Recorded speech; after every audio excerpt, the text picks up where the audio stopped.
Badan Meteorologi, Klimatologi, dan Geofisik atau BMKG mengimbau masyarakat untuk waspada terhadap cuaca ekstrim yang kerap terjadi pada masa peralihan musim di Indonesia. Perakiraan cuaca BMKG menjelaskan bahwa masa peralihan ini ditandai dengan pola hujan yang sering terjadi pada siang hingga sore hari yang dapat disertai dengan petir dan angin kencang. Memasuki peralihan musim, waspada dengan cuaca yang kerap berubah ekstrem. Siang harinya panas, sementara sore hingga malam hari hujan deras disertai petir dan angin kencang. Suhu di sejumlah daerah dapat mencapai 37 derajat hingga 38,4 derajat Celcius. BMKG mengimbau agar masyarakat tidak sembarangan membakar apapun di lahan kosong, di hutan maupun penampungan sampah.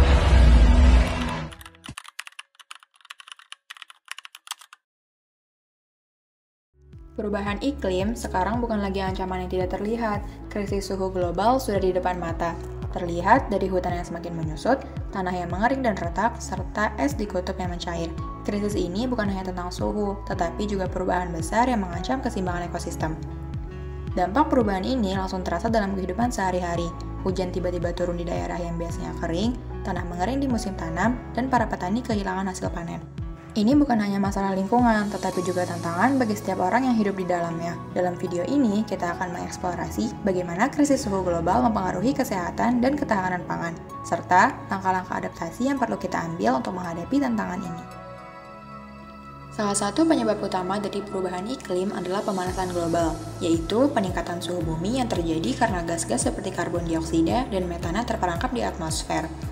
Gas-gas ini berasal dari pembakaran bahan bakar fosil, deforestasi, dan aktivitas industri besar-besaran. Ketika gas-gas ini terakumulasi, panas dari sinar matahari tidak bisa keluar dengan mudah, mirip dengan efek rumah kaca yang mempercepat pemanasan bumi. Saat suhu terus meningkat karena pemanasan global, dampaknya terhadap kesehatan menjadi semakin nyata.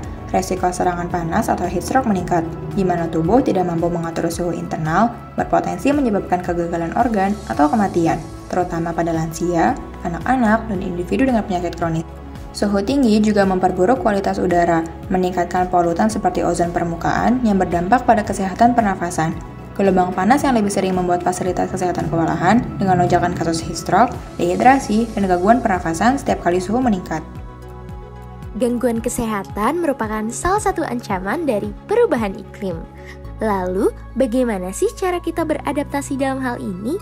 Sebagai referensi, simak video berikut ya. Iya sih, ngerasain banget karena kayak tiba-tiba siangnya panas, sorenya hujan, terus kayak itu tuh nggak menentu gitu. Ngerasain banget sih, walaupun saya baru 1 tahun ya di Bogor, tapi kerasa banget.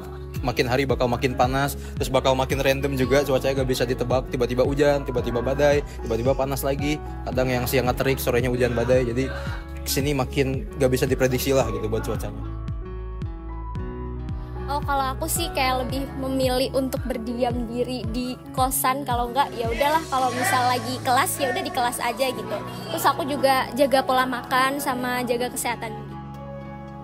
Kalau yang paling utama sih lebih ke ini sih, ngejaga biar tetap terhidrasi ya. Jadi harus bawa air kemana-mana, jadi biar tetap minum lah, jangan sampai lupa minum. Sama ya kalau di dalam ruangan nyari yang adem gitu, entah pakai AC atau pakai kipas angin gitu sih. Oke, berarti jaga kesehatan ya? Iya. Oke, thank you Azam.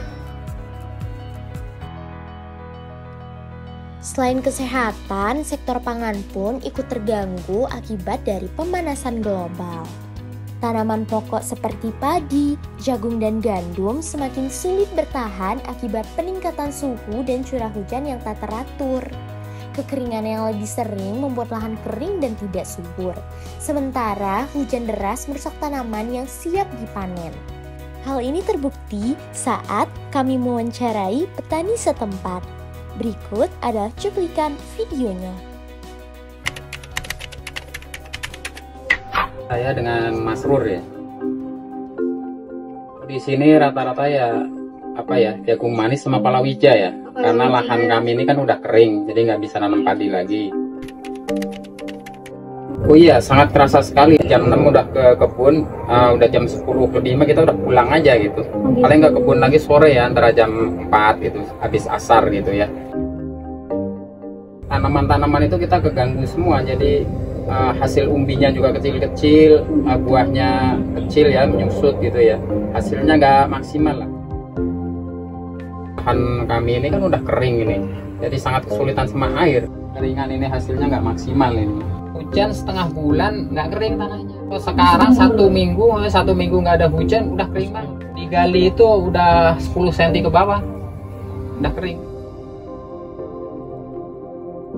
Kalau dihitung dari 10 tahun yang lalu itu baru ketahuan drastisnya ya. Kalau tahun per tahun kan sedikit itu ya, sedikit tapi turun terus itu. Dapat seperempatnya aja udah bagus itu. Kita ngikutin cuaca, apalagi hujan itu kan udah sangat jarang ya sini ya. Nah, kita adaptasinya begitu aja. Kalau ada hujan kita tanam gitu, kalau nggak ada hujan ya udah kering. Bertahan itu tanaman singkong. Cuman kan kalau singkong hasilnya itu nggak maksimal kan ya. Apa dengan harga rendah gitu kan. Untuk petani itu nggak menguntungkan. Harapannya saya sih ya untuk pupuk subsidi itu langsung disalurkan ke petani langsung. Disebarin untuk petani untuk beli mesin pompa, beli apa sebetulnya bisa aja gitu. Cuman kalau pemangku kepentingannya nggak sana arahnya ya repot juga. Masyarakat kecil itu. Ini IPB ini yang harus selangkah di depan harusnya. Ini basisnya pertanian itu ya. Masa sekitarnya masih ada yang kering-kering begini, ini kan memalukan ini. Memalukan ini. Krisis termal global kini menjadi ancaman nyata yang memengaruhi kita semua, dari kesehatan hingga keseimbangan alam sekitar. Pemanasan global bukan lagi menjadi ancaman yang jauh di depan. Dampaknya sudah kita rasakan, dari suhu ekstrim hingga cuaca yang tak menentu. Menghadapi ini, kita butuh tindakan nyata dari setiap individu. Adaptasi merupakan langkah awal untuk bertahan, tetapi pencegahan adalah kunci utama agar krisis ini tak semakin parah ke depannya. Kita bisa mulai dengan langkah kecil yang sederhana seperti mengurangi emisi karbon dengan menghemat energi di rumah. Seperti mematikan lampu saat tak dipakai. Kita juga bisa memilih transportasi yang ramah lingkungan seperti berjalan kaki, bersepeda, atau memilih kendaraan umum agar bisa mengurangi jejak karbon.